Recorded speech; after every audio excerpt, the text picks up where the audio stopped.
Bon, on est clairement sur la meilleure saison de Stranger Things pour ma part, vraiment. Des personnages toujours aussi intéressants, de nouveaux personnages même qui sont extrêmement attachants et marquants pour certains, une intrigue qui dévoile beaucoup de choses et qui nous tient en haleine sur les deux parties de la saison, vraiment, comment ne pas être fan. Le tout saupoudré d'énormément de révélations, clairement avec cette nouvelle saison c'est enfin l'occasion pour nous de comprendre les rouages de l'Upside Down, ceux qui y habitent mais aussi l'identité du grand vilain de la série, ainsi que son plan top secret. Et à travers cette nouvelle vidéo, nous allons du coup parler de la fin de la série ainsi que des grands secrets du final, car il y en a et beaucoup, le tout entre analyse et théorie, car vous allez voir qu'il y a de très belles choses à dire, même qu'un certain personnage présumé mort est en réalité toujours en vie et sera la clé pour gagner durant la saison 5. Sortez vos costumes d'explorateurs de l'Upside Down, installez-vous confortablement et explosez le pouce bleu avec vos pouvoirs de télépathe. Je suis HeroesF et aujourd'hui on parle de la fin de la saison 4 de Stranger Things. Bon visionnage. Commençons avec un peu de contexte. Concrètement, à la fin de la saison, on peut dire que Vecna a gagné. Par contre, il a gagné la bataille, mais pas la guerre. Car s'il est bien vrai qu'il a réussi à créer les 4 fameux portails nécessaires pour envahir Hawkins, comme prévu dès le départ, il faut toutefois dire que la 4e victime, Max, meurt, mais seulement pendant 1 minute. Et ça, eh bien ça change énormément de choses dans le plan de Vecna. Et c'est aussi pour cette raison que je précise que Vecna a gagné, mais sans pour autant qu'il ait réussi son objectif à 100%. On peut d'ailleurs voir qu'après que Eleven ait réussi à ressusciter Max, l'avancée de l'Upside Down dans notre univers a grandement cessé, comme si la 4e victime du rituel, une fois sortie de son état de mort, avait réussi à contrer la fusion des 2 dimensions, ou quelque chose dans le genre. En résumé, maintenant que la 4e victime n'est plus morte, il se pourrait que la connexion entre l'Upside Down et notre univers ait été troublée. Qui sait, il est même possible de fermer les portails qui ont été ouverts, sûrement l'objectif de la saison 5, chose qui aurait été impossible si Max était restée morte pour de bon. Bien évidemment, Vecna reste tout de même le grand gagnant, puisqu'il pourra désormais utiliser son pouvoir le plus puissant. Durant le grand final et suite à la mort momentanée de Max, le 4e portail vers l'Upside Down est créé. Et avec lui, c'est une connexion extrêmement forte qui se crée entre notre monde et l'Upside Down. Une connexion suffisante pour envahir Hawkins et créer un passage pour l'atout le plus puissant de Vecna, à savoir le Mind Flyer. Celui grâce à qui il peut refaçonner notre univers, tout consumer, créer un monde selon les idéaux de Vecna, ce qu'il expérimente d'ailleurs dans l'Upside Down pendant plusieurs années pour être prêt lorsqu'il s'agira de changer notre monde. A noter que l'Upside Down avait une forme différente avant l'arrivée de Vecna et qu'il ressemble désormais à une copie d'Hawkins, preuve que Vecna possède le pouvoir, sûrement via le Mind Flyer, d'altérer l'état d'un endroit une fois qu'il y a accès. Car oui, s'il y a bien une chose que nous révèle enfin la série, c'est à la fois le lien entre Vecna, le patient 01 et le Mind Flyer, une création assez singulière semble-t-il originaire de l'Upside Down.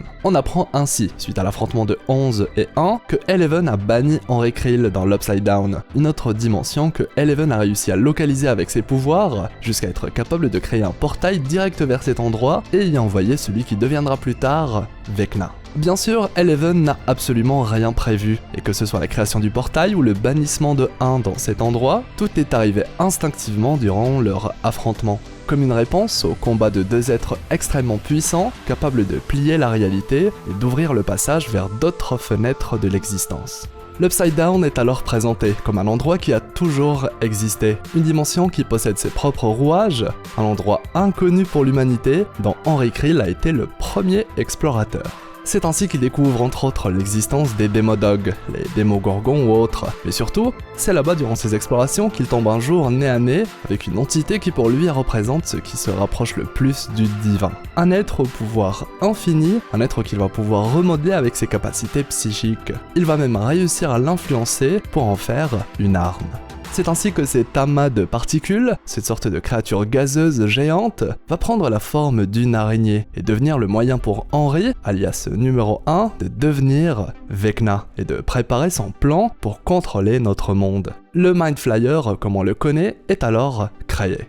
On nous explique alors que c'est via lui que Vecna a réussi à transcender sa nature d'humain et de devenir le prédateur surpuissant qu'il est. La série est floue sur le fonctionnement et le lien entre le Mind Flayer et Vecna, mais on nous suggère, via les quelques explications sur Vecna, que ce dernier est capable de se nourrir de ses victimes. On peut alors facilement se dire qu'il a pu puiser en cette chose pour devenir immortel, du moins, changer de forme, posséder un physique plus imposant, et entre autres utiliser les spécificités de l'Upside Down pour renforcer ses pouvoirs de base, comme lorsqu'il utilise les racines de l'Upside Down pour augmenter ses capacités et leur portée et atteindre ses victimes à Hawkins alors qu'il est dans l'Upside Down. A noter que Vecna possède plusieurs pouvoirs, certains communs aux enfants du laboratoire du Dr Brenner, mais d'autres qu'il est le seul à pouvoir utiliser, comme le pouvoir de se nourrir de ses victimes, son pouvoir le plus dévastateur.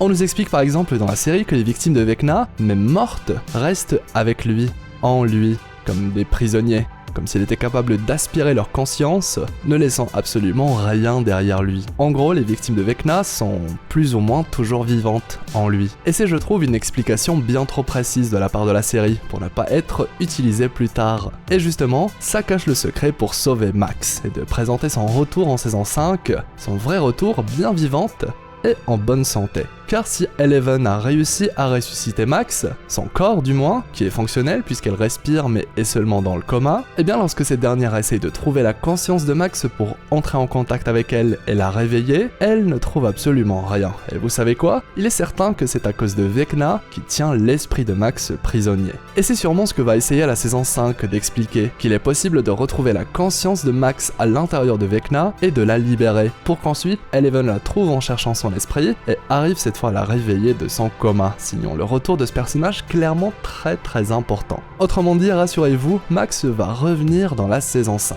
Bon, vous voulez qu'on reste sur des personnages disparus mais qui en réalité vont revenir dans la suite? Très bien, attaquons alors le très gros dossier Eddie, probablement la théorie la plus folle du lot tellement elle est crédible, avec des éléments tout aussi précis les uns que les autres, et qui s'emboîtent juste parfaitement. Déjà, Eddie est le personnage de la saison, avec Max bien sûr, mais je veux dire, pour un nouveau personnage qui vient à peine d'être présenté, c'est fou comment la série le présente comme aussi important que les autres héros. Et justement, sa mort est importante. Et vous savez quoi? Son retour l'est tout autant. Préparez-vous, je crois que personne n'est prêt, car Eddie, ce sera lui, la clé pour détruire Vecna.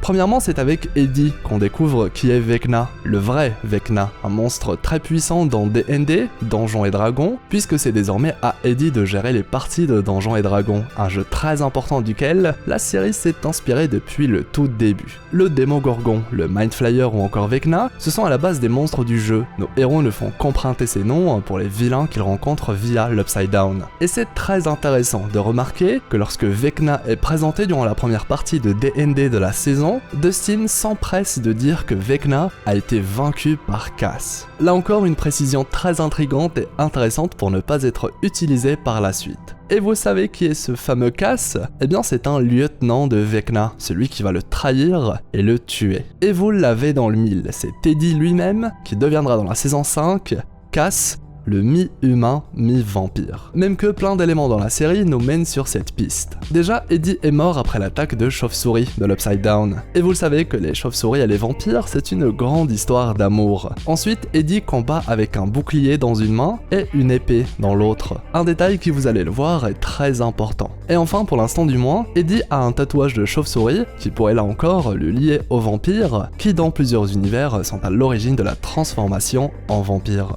De plus, les showrunners de la série ont dit que Eddie allait être présent dans la saison 5. Maintenant, que savons-nous de ce fameux Cass? Eh bien déjà, il est le lieutenant de Vecna, qui a été ressuscité. C'est à la base un humain qui est devenu par la suite un vampire. Mieux, il se bat comme par hasard avec un bouclier et une épée, comme par hasard. Et bien sûr, dans le lore de D&D, c'est lui qui tue Vecna après l'avoir trahi et s'être soustrait de son emprise.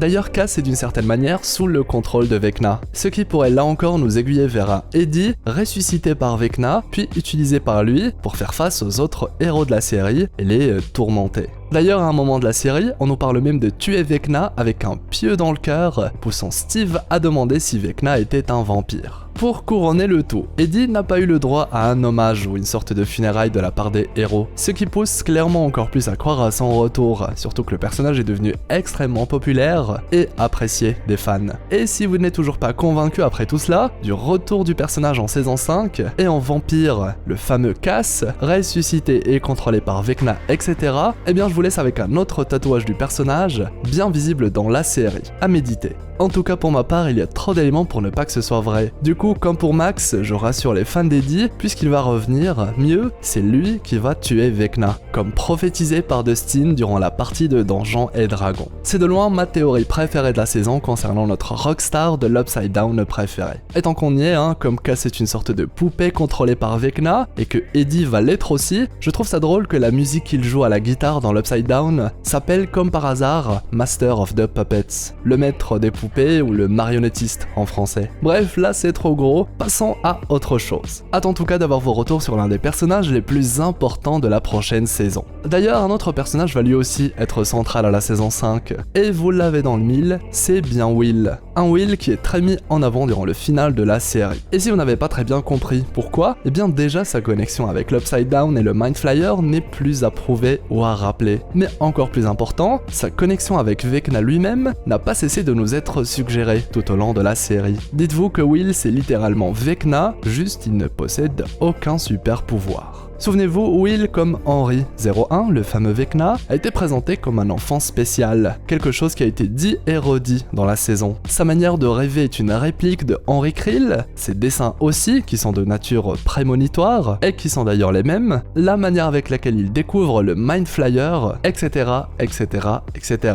Même dans l'imagerie, les plans et la réalisation, on sent que la série veut nous faire comprendre que Vecna et Will sont les deux facettes d'une même pièce. Selon certains fans, c'est Will, le grand vilain de la série depuis le début. Selon d'autres, Will va trahir nos héros pour rejoindre Vecna, qui va utiliser ses faiblesses pour le contrôler. Et ce sont loin d'être les seules théories qui existent sur Will. En tout cas, comme démontré, les deux sont particulièrement liés, et pour ma part, je pense que c'est Will qui va permettre à nos héros de gagner, plutôt. Car s'il est connecté à lui, c'est qu'il peut lui aussi essayer de trouver une faiblesse à Vecna. Et oui, l'inverse est également possible. En tout cas, que ce soit Vecna, Will, le retour de Max, la résurrection de Eddie en vampire ou encore le rôle d'Eleven, j'espère que vous avez passé un bon moment devant cette vidéo. Et j'ai hâte d'avoir vos retours, vos idées cette fois, et vos théories sur la suite, ainsi que la fin de la saison. L'espace commentaire est là pour ça. Comme toujours, je compte sur vous pour le pouce en l'air, le fameux pouce bleu de l'Upside Down. C'est très important pour soutenir la chaîne et m'encourager pour explorer encore plus de belles choses. Si c'est votre première fois sur la chaîne ou si ce n'est toujours pas fait, abonnez-vous, faites partie de l'équipage des explorateurs d'univers, avec la petite cloche pour être notifié à chaque publication. Et dites-moi aussi, du coup, si vous voulez qu'on parle de quelque chose en particulier sur Stranger Things. Ceci étant dit, eh bien, je vous souhaite une agréable journée ou soirée. C'était Hirosef, l'explorateur d'univers,